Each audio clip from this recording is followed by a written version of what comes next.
This is SSN. Story Studio Network.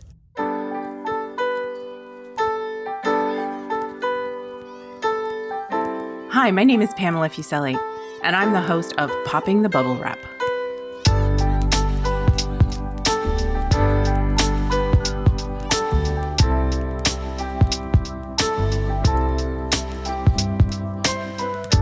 Are you the person in your family who worries about the safety of others, about buying safety products and using them? Are you yelling, "Yes, that's me"? This is the podcast for you. Raising a child or children can be a hair-raising undertaking, and keeping them safe is a priority. Parachute's Popping the Bubble Wrap podcast explores what you really need to think about as a parent or caregiver, and provides easy tips on prevention strategies. No bubble wrap here, though.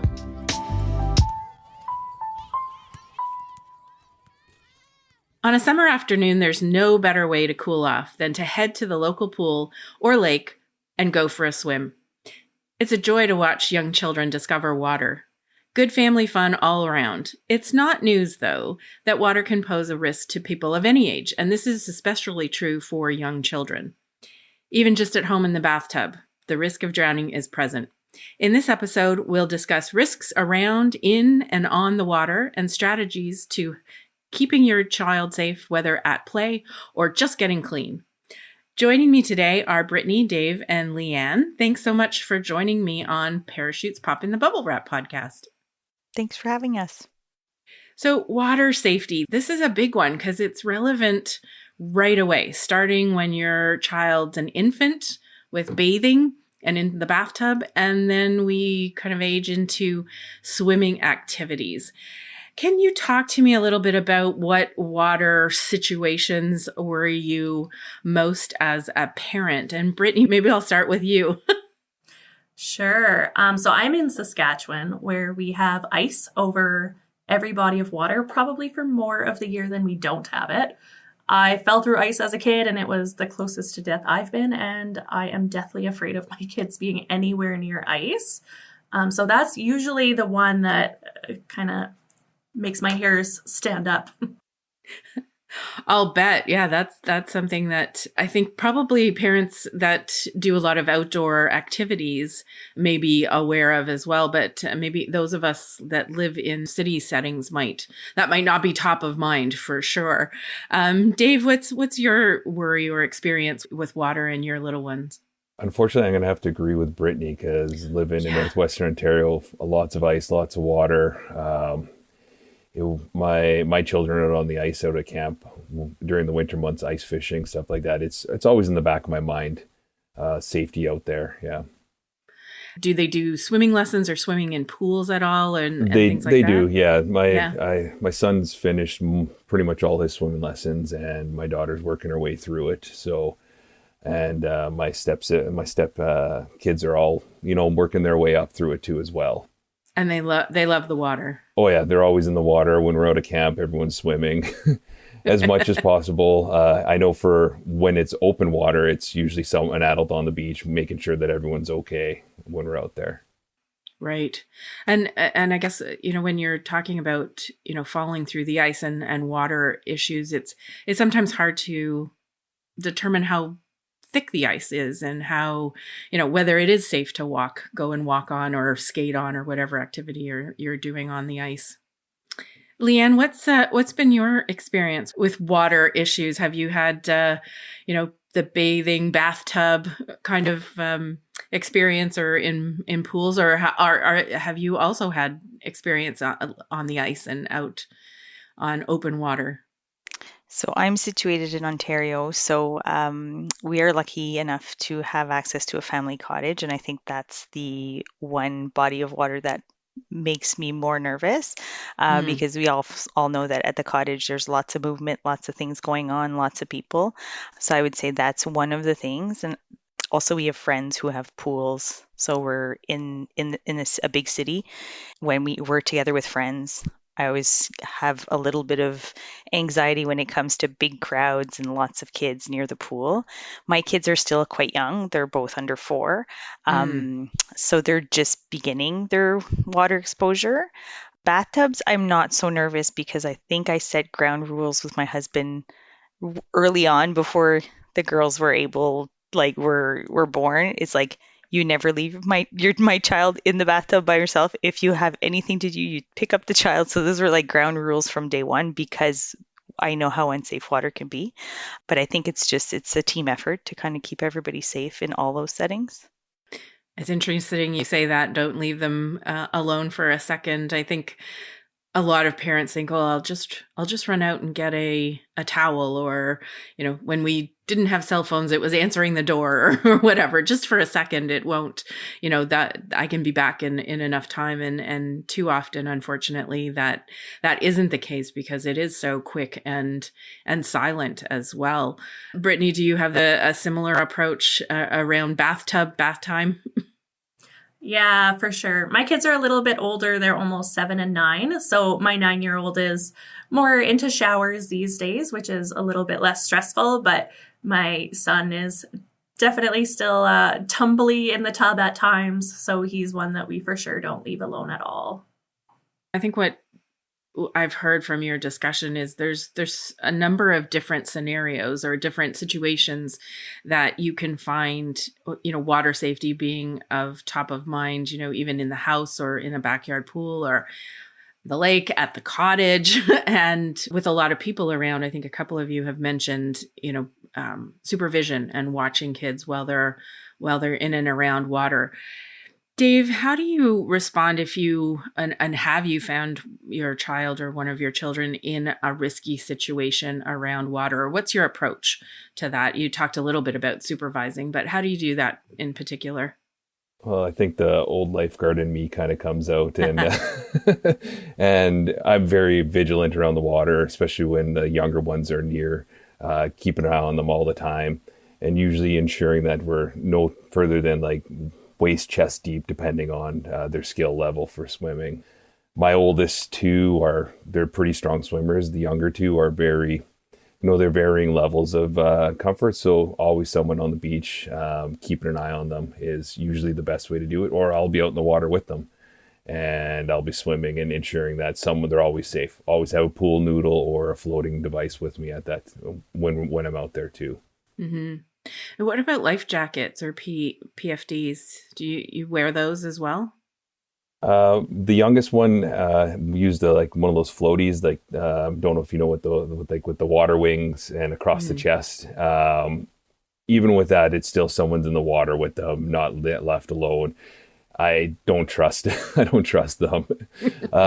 My kids never learned, and they never swam with life jackets. They were always, always push them to just swim more independently to be more water safe. Mm-hmm. Do you use boats at all? I do, yes. Yeah. And you have life jackets on life jackets all the time. That's ingrained in the kids. They know that they can't get in the boat unless their life jacket is on for sure. Yeah. Yeah. Well, and they've made some that are much more fashion forward, if you will, and a little more comfortable to wear in a lot of cases. Because that's sometimes the barrier to wearing them is they're uncomfortable and you look funny in them, but they are definitely one of the main safety devices when you're in and around water, especially on a boat. Yeah. Yeah, go ahead. Oh, I was just going to say that it just makes it so much easier if any kind of worry on the lake, if it gets rough or anything like that, everyone's protected. Yeah, absolutely. Liane, what's your approach? In even talking, I mean, your kids maybe are a bit young, but have you had a point in time when you've had them in a situation that you were alarmed about, and how do you manage that? So I think the best way is just a lot of starting them young with certain rules. My 4-year-old knows that she's not allowed to run to bath by herself, that she's not allowed to run to bath when her sister's around. So we started ingraining that in her very, very young. And another strategy that we use is when we're at the cottage, there's a certain place where you go down to the water. And we started with all of the cousins and nieces and kind of kids at the cottage that if you're past that point, you have to be wearing a life jacket.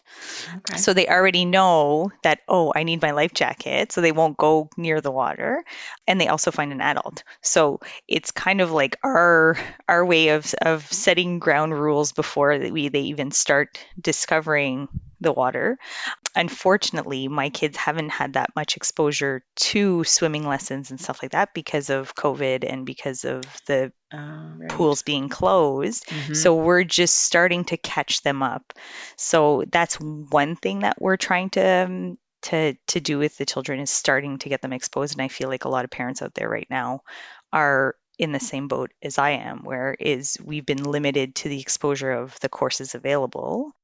Brittany, what about your experience with your kids? They're a little bit older now, but have you had any close calls, or how do you manage talking about water safety or approaching water safety in your house?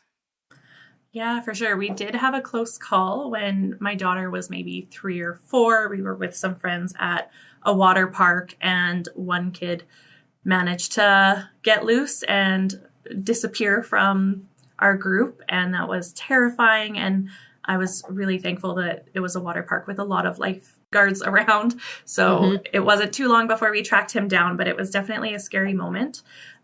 We very proactively had our kids in swim lessons right from a young age. So I think 3 or 4 months old, both of them were in swim lessons as much as we could until they aged out of programs. One of them swims like a fish and the other sinks like a rock. So I kind of approach each of them a little bit differently. But we also have some of those hard and fast rules. So open water, anything above your belly button, you're either within arm's reach of an adult or you have a life jacket on. And if it's enclosed, if it's a pool or hot tub or something like that they're unfamiliar with, then they're also using a life jacket until they're a little bit more comfortable and know where any dips are, things like that. When it comes to ice, we don't go there. We don't risk it. A skating rink is available in pretty much every neighborhood in my province. So we don't need to risk ponds and lakes for those kinds of activities. And so yeah, we just kind of have a few hard and fast rules and then lots of safety training and life or swim lessons from an early age. Yeah, that's great. You guys have talked about, having either family members alongside and starting with cousins and extended family, or having friends and that.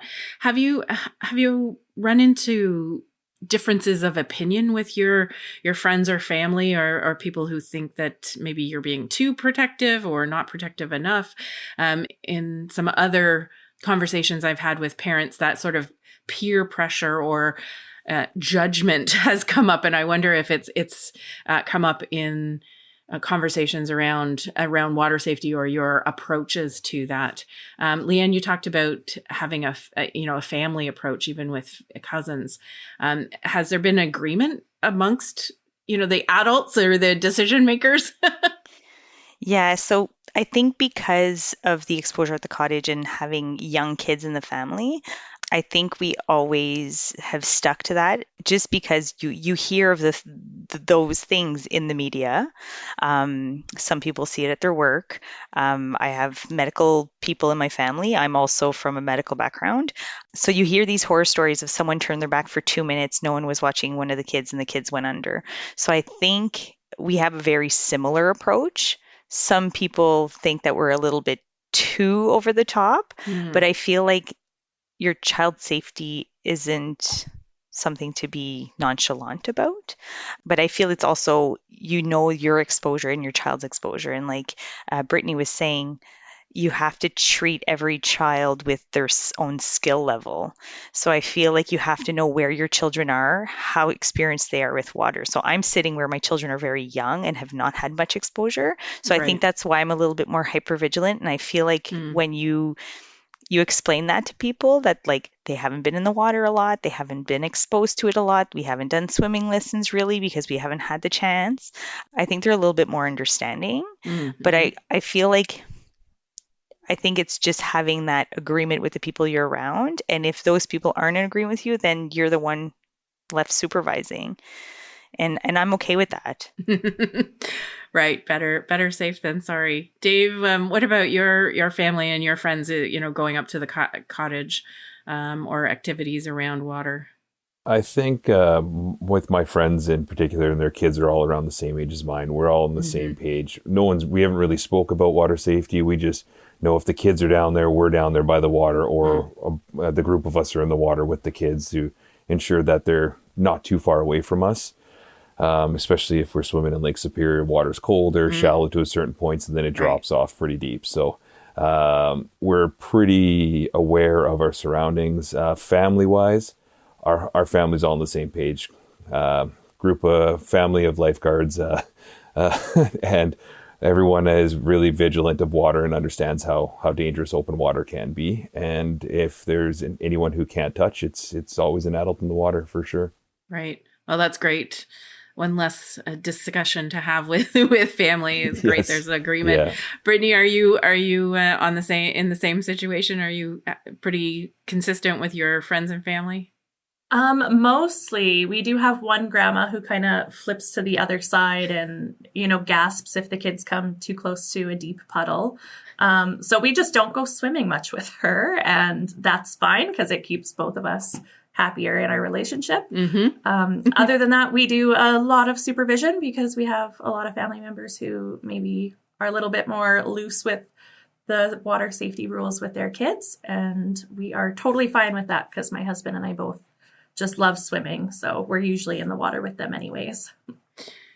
Well, thanks so much for joining me on the podcast. Your experiences, I think, will be of great interest. And thanks for sharing your stories and your approaches. And I'm really happy to hear that you are engaging in water activities because it is so important. And Liane, I'm hoping your kids get their swimming lessons soon because it is such an important part of growing up and a great skill to have as an adult. So thanks so much for joining me.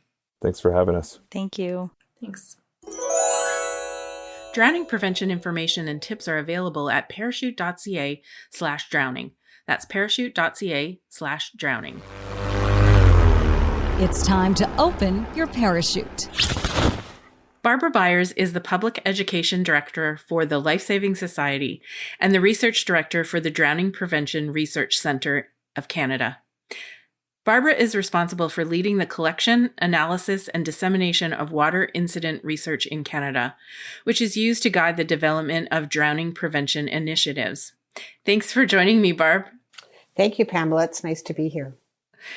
So, what stood out for you in the parents' discussion that we just heard about water safety and what their concerns are?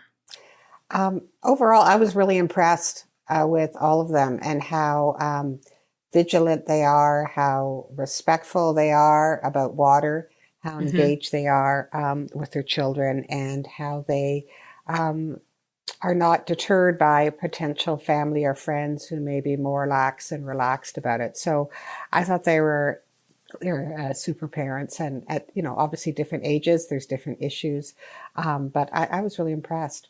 A couple things they talked about I thought are worth reinforcing. I think one of the key things is this podcast series is popping the bubble wrap. The idea, don't be super, don't wrap your children in bubble mat, give them a chance, let them take risks and so on.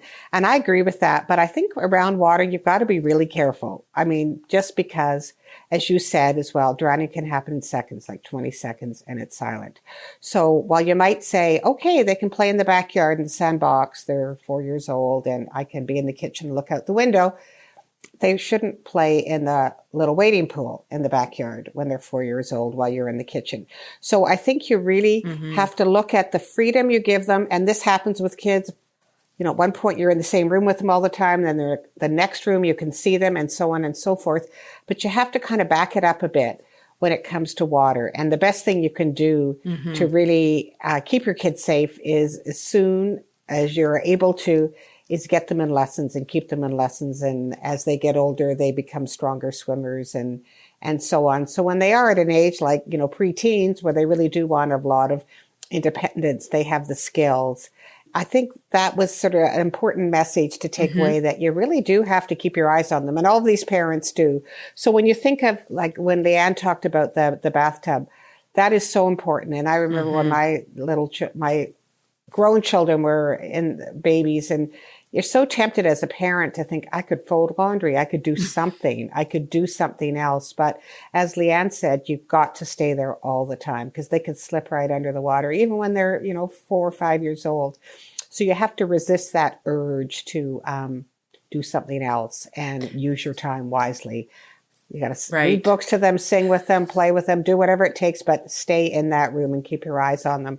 So I was really glad that Liane mentioned that. And some of the other things I thought were really important when you say your backyard pools, like say you're invited to a pool party, it's so easy to think, oh my gosh, there's like 20 adults and 4 kids, 5-to-1 ratio.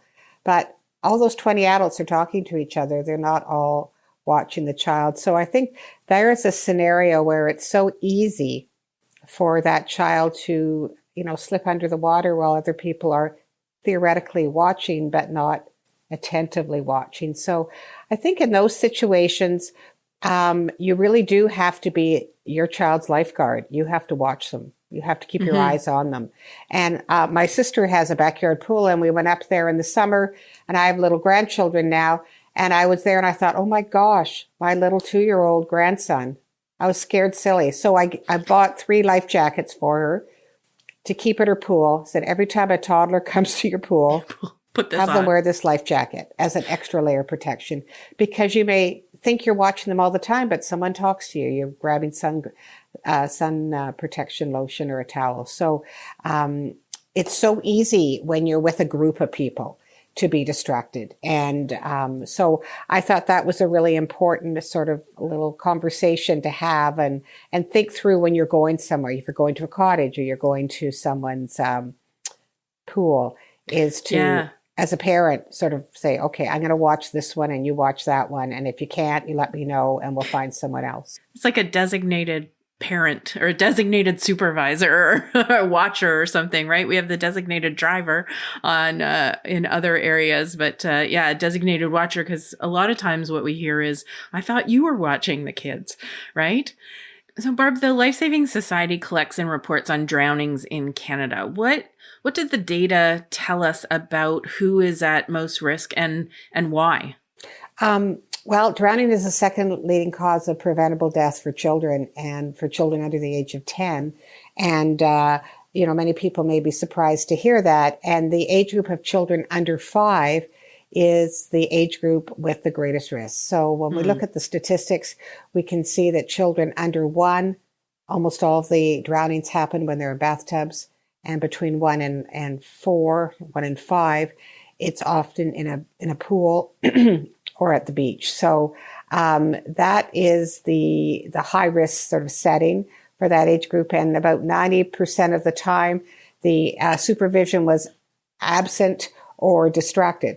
The parents might be there, but they were distracted. They were talking to someone, they were grabbing something. And the other thing, I don't have data for this, but I can certainly see it's a factor, is our phones. Most of us have a smartphone in some part of our lives, and phones and children around water are not a good combination because your head's down and you can't see them. And if you can't see them, you can't see the change in their behavior from being happy and frolicking in the water to struggling and drowning because it's silent. So that whole distraction factor, I think, is a big factor as well.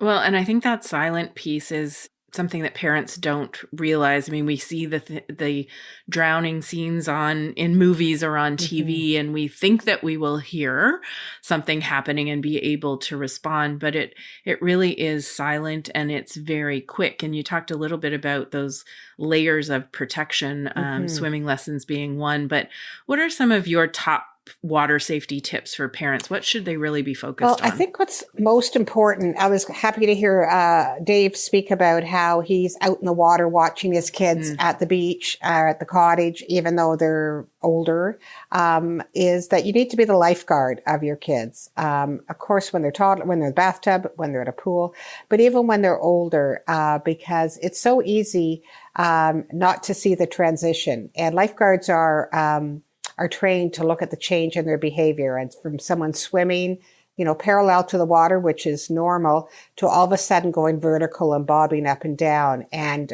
as you said, Pamela, people don't scream and yell, "Help, I'm drowning," and wave their arms. They might be unhappy with where they're at. But if they can speak, they're not drowning because their airway is not filled with water. So you really do need to watch them, and you need to watch to see if there's any transition. So that's really important, to be their lifeguard and to be a designated lifeguard and to watch them. And with that in mind, to get off your towel, get off the chair and wade in. I used to do that with my kids, wade in up to my waist and watch them, because it's hard to see all those kids out in the lake, and it's hard to know if someone's in difficulty. And as mentioned earlier, to stay in the bathroom where the bathtub is all the time, to not be distracted, not to leave them. And I think as well, really important for non-swimmers and young children, is to put a life jacket on as an extra layer of protection, because what a life jacket does, it ensures they turn right side up. If they fall in, the life jacket will keep their face or their airway out of the water. Unlike water wings. Water wings are toys. I mean, their arms float. Right. Which isn't really the point. You want their airway out of the water. And then to enroll them in lessons. And certainly with COVID, there haven't been lessons. It's been like the Hunger Games to get your kids in lessons. But even if you just take them to the local pool for rec swims, just make swimming a really positive, fun experience. Make it enjoyable. Make it a frequent experience. So when you can get them in the lessons, that they're ready to move forward and progress. And if it's not busy at a pool, often the lifeguards would be happy to give some tips and so on. So just to make it a really positive experience, because in a country like Canada, with more fresh water than any other country in the world, it is what we do when it's not frozen, is we do love to go in the water. So it's really important for all children to learn to swim, because it really is a life skill. It is. And as we say, we've been talking a lot about the kids, but it's as important for the parents or the designated lifeguard to know how to swim and to know how to react if something happens. Right. And to that point, Pam, it's never too late to learn to swim. I mean, there are lessons. Finally, they're starting now. And there's lessons for adults taught by instructors who are trained and like to teach adults. And it's different. You're not going to get a class with, 7-year-old children next to you.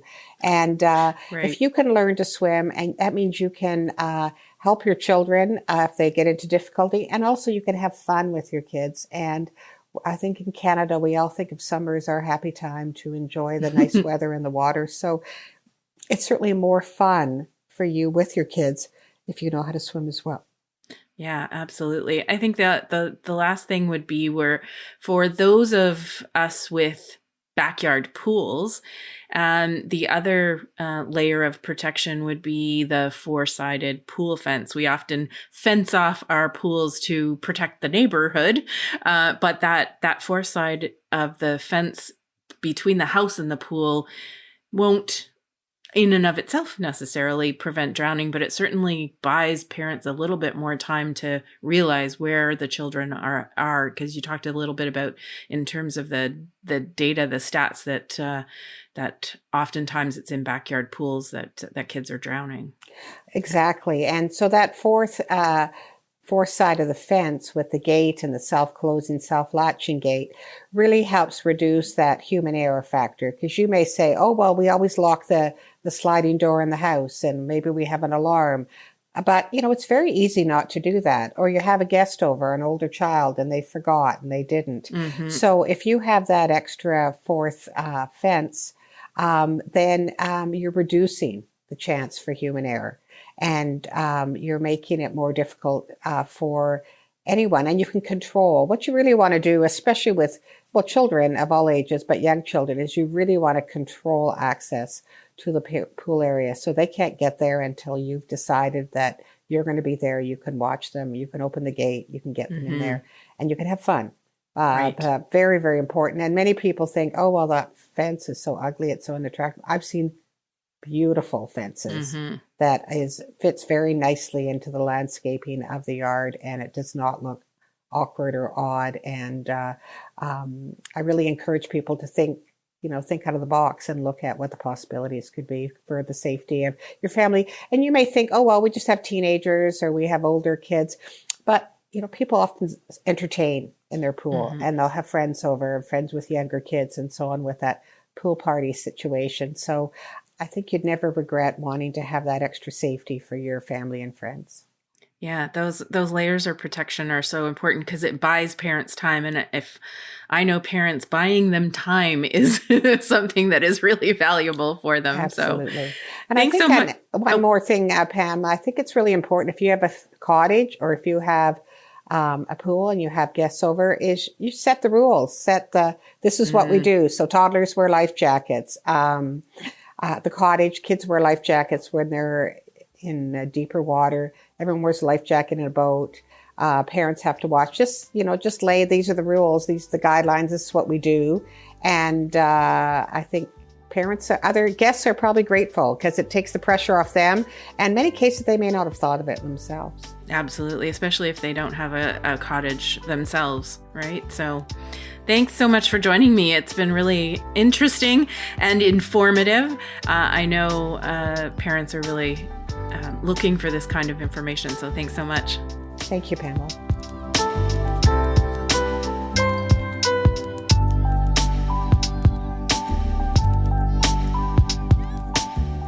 Thanks so much for listening to this episode.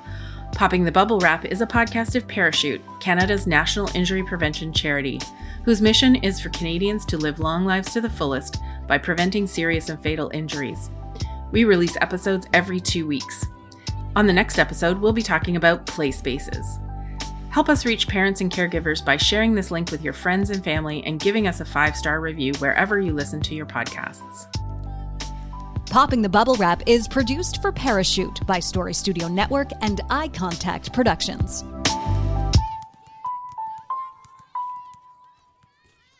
This is Story Studio Network.